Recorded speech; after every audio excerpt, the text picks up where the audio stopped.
안녕하세요. 김호준입니다. 최근 지역 홀대론이 논란입니다. 지난 9월 초 안철수 대표가 호남의 SOC 관련 예산 축소를 언급하며 시작된 거죠. 그런데 이 홀대론 함부로 꺼내면 안 되는 겁니다. 왜냐? 제5대 대선 당시 박정희 후보는 호남에서 승리했었고 제7대 대선에서는 김대중 후보 부산에서 50% 가까이 득표했었습니다. 정치적 지역 감정 없었습니다. 이후 자신을 위협하는 정치적 라이벌 김대중을 제거하기 위해 박정희 정권은 통반장까지 호남에 다 뺏긴다는 구호로 지역 감정을 기획해냈고 이 호남 박해는 결국 5.18까지 연결됩니다. 그 결과로서의 실제적, 물리적, 정신적 피해로 인한 호남의 피해의식은 그렇게 사악한 정치 기획의 결과입니다. 그 감정을 자극해 정치적 이득을 취하려는 모든 시도는 그래서 반역사적이죠. 그리고 그래서 홀대론은 함부로 꺼내서는 안 되는 겁니다.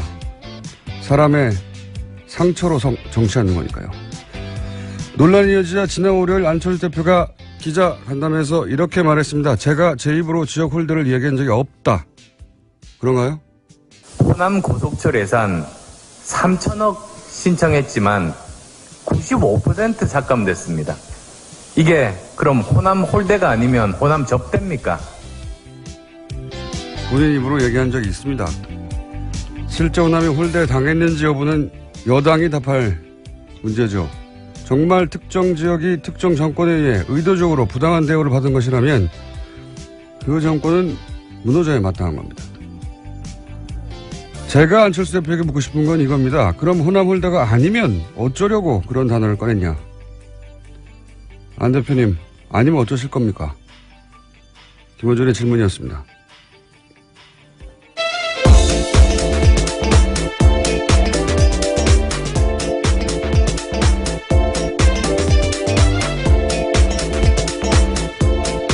시사인의 김은지입니다. 정치인들은 말을 많이 하면 자기가 한 말을 잊어버려요. 네. 그래서 요즘은 근데 부인하기가 참 힘듭니다. 모서리 녹화되고 녹취되고 하기 때문에. 자, 오늘 또 게스트가 꽉 찼습니다. 빨리 달려야 하는 상황이네요. 민니도 또 있고. 네. 네. 저보다 더 많이 출연하는 느낌을 주고 있는 이정열 박사님이 거의 준 MC급으로 매일매일 나오는. 고정 꼭지가 필요하실 것 같습니다. 아니, 고정보다 더 많이 나와요. 고정은 일주일에 한 번인데 이분은 일주일에 3번씩 막 나오고 있어요, 요즘. 예. 자, 첫 번째 뉴스는 뭡니까?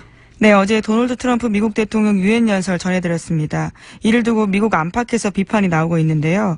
에마니엘 마크롱 프랑스 대통령은 긴장 구조를 거부한다면서 북한과 어떤 대화의 문도 닫지 않겠다라고 밝혔습니다. 뿐만 아니라 스웨덴 외무장관도 잘못된 시간에 잘못 선택한 청중들을 대상으로 한 잘못된 연설이다라고 비판했고요. 이란의 외무장관도 트럼프 대통령의 무지한 헤이트 스피치는 중세 시대에는 맞는 얘기다라고 지적했습니다. 그 외에도 미국이나 영국 매체들이 혹평을 했죠. 예. 네, 워싱턴 포스트의 혹평이 눈에 띄는데요. 미국 대통령의 말이 정치인보다는 깡패 두목에 더 가깝게 들린 연설이었다라고 이야기했습니다. 워싱턴 포스트가 뉴스 공장을 듣고 있나 봐요.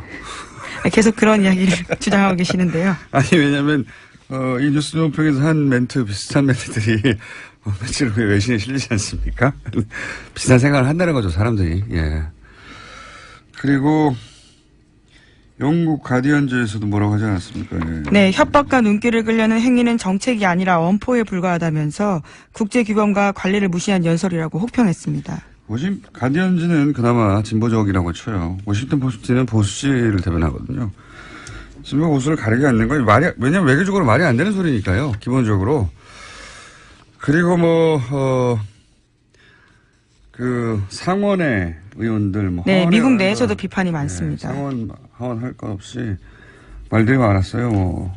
로켓맨이라고 했다고 그런 표현 위험하다. 네, 척 슈머 민주당 상원 원내대표 이야기인데 우리는 북한 지도자가 변덕스럽다는 것을 알고 있다면서 이런 종류의 표현은 위험하다라고 지적했습니다. 그리고 그런 말이 오히려 국제적 리더십을 약화시킨다 이런 말도 나왔고. 네, 상원 외교위 민주당 간사인 벤카딘 의원의 성명입니다. 제가 대충 넘어가려고 그랬더니 또 자세히 그렇게 꼭 집어가지고. 예, 그 정도로 굉장히 논란이 많다라는 이야기를 드리고 네. 싶어서요. 아니, 실제, 네. 워낙 이게, 비난이 많으니까, 메티스도 외교적으로 풀려고 하는 거다. 그게 아니고. 갑자기 물타기를 하고 있다는 비판도 있습니다. 저 불만이 이거예요. 왜 이런 입장을 우리 언론이 내지 않느냐. 물론 잘 찾아보면 어딘가 있겠죠. 하지만 포탈 메인에 걸리는 기사들은 대부분 트럼프가 이렇게 얘기했다. 큰일 났다. 어떡하냐. 정말로 군사행동 하려나 보다. 뭐 이런 기사밖에 없어요. 정작 전쟁이 나면 다 죽는 땅에 사는 당사자들이 이런 얘기에 대해서 더 강도 높게 입장을 얘기하고 해야 되는 게 언론의 역할 아닙니까? 기본적으로. 그냥 공포에 휩싸이는 건 일반인들의 그럴 수밖에 없다고 치더라도 제 불만은 그거예요. 우리가 왜 여기에 대해서 비판하는 것도 외신을 인용해가지고 다시 한번 얘기해야 되냐 이거죠. 이해가 안 갑니다. 여기 사는 사람들이 우리이기 때문에 우리 입장을 외신이 인용해 가야죠. 그렇지 않습니까? 도저히 이해가 안 가요. 맨날 이렇게 외신이 욕했다. 트럼프는 뭐라고 했으면 외신이 욕했다. 그걸 또 기사로 내요. 아, 답답합니다. 자, 하여튼 연설 한번 했다가, 예, 그렇게. 트럼프 대통령이 이제 국제적으로 욕을 먹고 있다는 뉴스입니다. 네.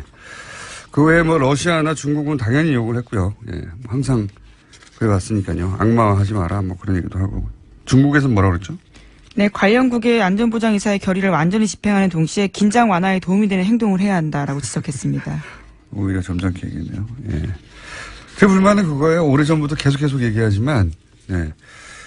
트럼프 대통령이 트윗 한번 있으면 전쟁 날 것처럼 막 중계하고, 뭐라고 하면 또 전쟁 날 것처럼 뭐라고 하고, 또 뭐라고 하면 군사적 옵션이 드디어 올라왔다 그러고, 계속 일변도잖아요. 예. 이해가 안 갑니다. 이게 포탈의 문제인 건지 그런 기사만 올려내는 아닌 기사도 분명히 있을 텐데.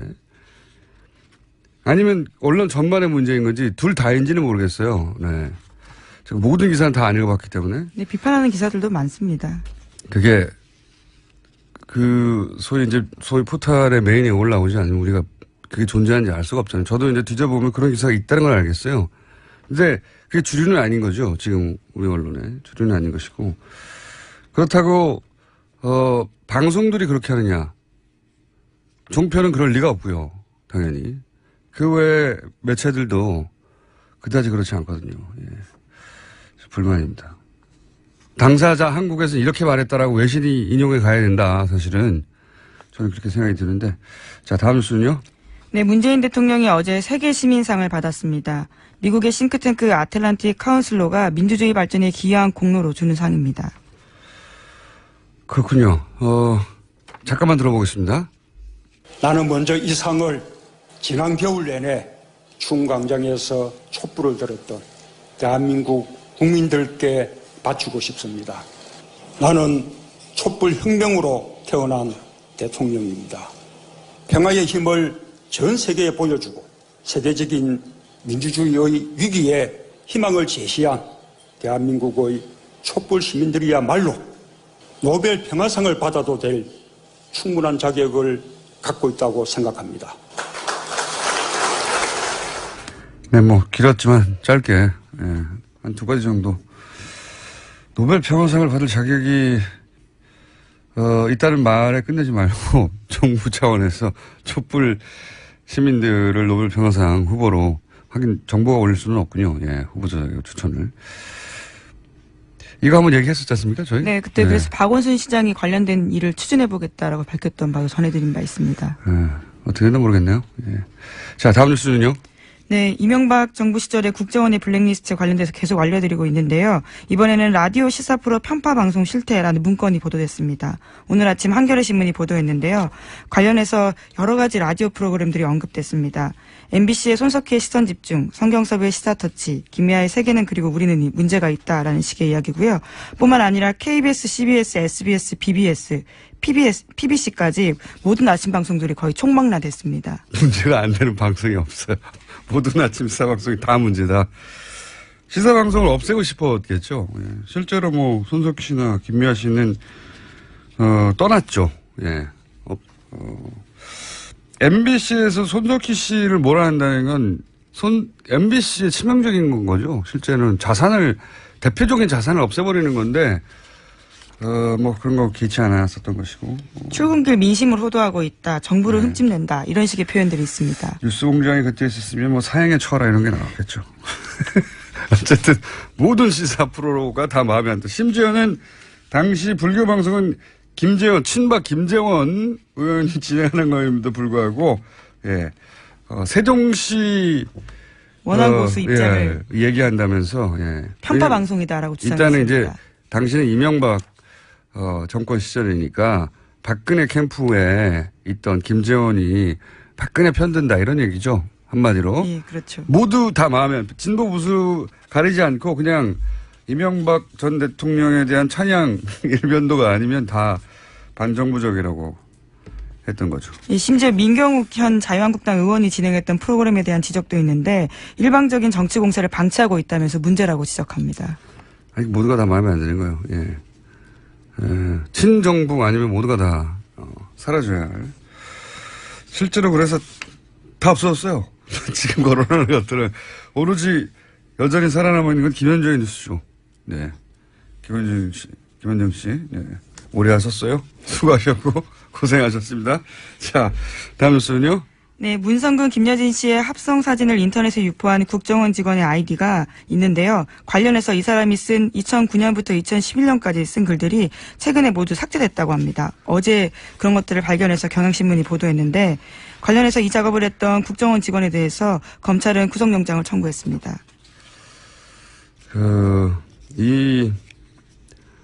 이 직원이 썼다고 하는 사용했다는 용어들을 보면 지금 인터넷상에서 이런 용어를 사용하며 댓글을 쓰는 사람들도 의심해 봐야 할. 왜냐하면 이 소위 이제 인터넷상에서 많이 회자되는 용어들이 여기서 다 탄생한 걸로 보여지거든요. 예, 보면 이슬람에 대한 반감을 이용해 가지고 노무현 전 대통령하고 이슬람 합쳐서 노슬람 지금도 맛있습니다. 네, 실제. 누가 쓰냐면 의심되는 아이디들이 많이 있습니다. 실제. 봉화 아방공에 예전부터 나왔던 얘기고. 뇌물현. 일베들이 많이 쓰던 단어죠. 이게 일반 진지 아니라 이런 단어를 의도적으로 조합해서 내는 일을 국정원은 했다고 봐야 하는 거죠. 예. 그리고 김대중 노무현 전 대통령하고 연쇄살인범들하고 이름하고 합쳐서 많이 썼었고요. 예.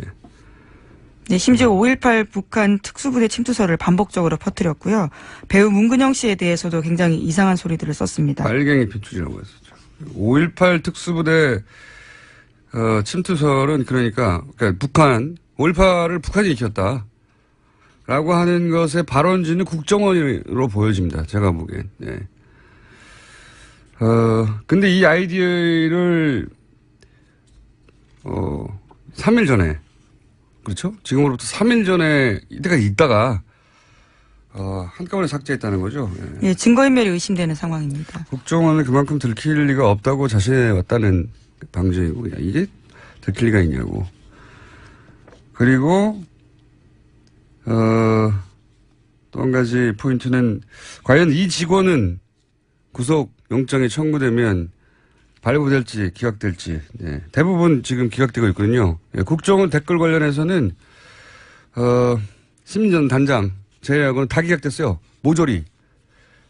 말도 안 되는 것 같은데 저는 그 부분은 잠시 후에 말뚝 출연사 이정열 판사 잠깐 얘기 나눠보겠고. 아니 이렇게까지 이정열 전 판사님을 저희가 많이 선배할 줄 몰랐어요. 하도 이어지니까 이게 우연이겠지 하다가도 너무 연속되니까요. 일관되고 흐름이. 다시 한번 짚어보겠습니다. 자, 하나 정도 더 할 네. 시간이 되겠네요. 이정렬 판사님 지금 연결돼서 기다리고 계실 시간이니까. 네. 채용비리 혐의를 받고 있는 카이 임원에 대해서 검찰이 재청구한 구속영장도 기각됐습니다. 그 얘기는 이제 이정렬 판사님하고 하고요.